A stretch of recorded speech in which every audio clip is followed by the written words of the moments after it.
Grubun içinde yeni bir otorite savaşı patlak vermiştir. Çiftçi mi lider olacak, yoksa çoban mı? Aklınıza mitoloji gelir. İnanna ile evlenmek için yarışan Enkidu ile Dumuzi.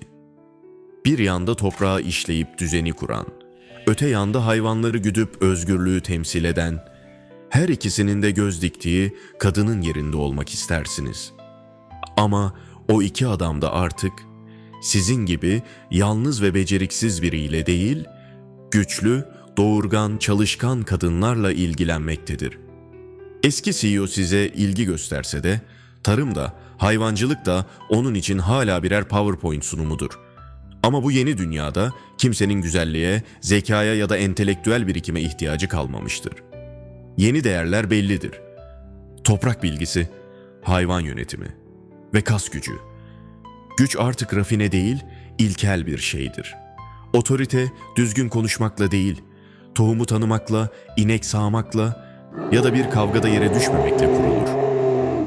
Bir zamanlar insanlar CV'nize, üniversite diplomanıza, kaç yabancı dil bildiğinize bakardı. Şimdi ise biri size şöyle soruyor: sen tohumları tanıyor musun? Tavuk keserken miden bulanıyor mu? Kurt uluduğunda kaçmazsın, değil mi? Ve bu soruların cevabını veremiyorsanız hiçbir değeriniz yoktur artık. Diğer köyden gelen adam hala gözünüzün ucundadır. Kaslı, kavgacı, vahşi, toprakla derdi yoktur belki. Ama yumruğu vardır. O da bu yeni sistemin bir tür lideridir. Çünkü yeni değer sadece üretmek değildir. Üretileni korumak ve hatta gerekirse başkasının elindekini almaktır. Ve siz bir kadın olarak bu değişimin tam ortasında duruyorsunuzdur. Dünya yeniden kurulmuyor sadece. Kadınlık da yeniden tanımlanıyordur. Bir zamanlar korunmayı bekleyen, kırılgan ve narin olmakla değer kazanan kadın tipi. Bu yeni düzenin içinde sadece yük sayılır. Şimdi güçlü olan hayatta kalır. Ve kadınlar da ya üretici, ya savaşçı ya da stratejist olmak zorundadır. Eski CEO hala sizi beğeniyordur belki. Ama siz artık onun ne olduğunu biliyorsunuzdur. Bir hatıradır. Yeni bir değer değil, sadece geçmişin hatırlattığı silik bir iz.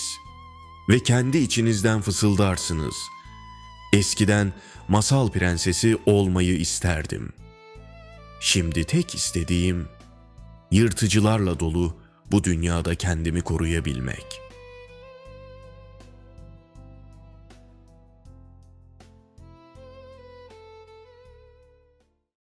Topraklar boştur ve ekilmeye hazırdır. Ama ortada koca bir sorun vardır. Uçsuz, bucaksız bu tarım arazilerini ekecek, koruyacak, sürdürecek kadar insan yoktur etrafta. Bu yüzden yeni kocanız sizden bir şey beklemeye başlamıştır. Erkek çocuk, hem de çok sayıda.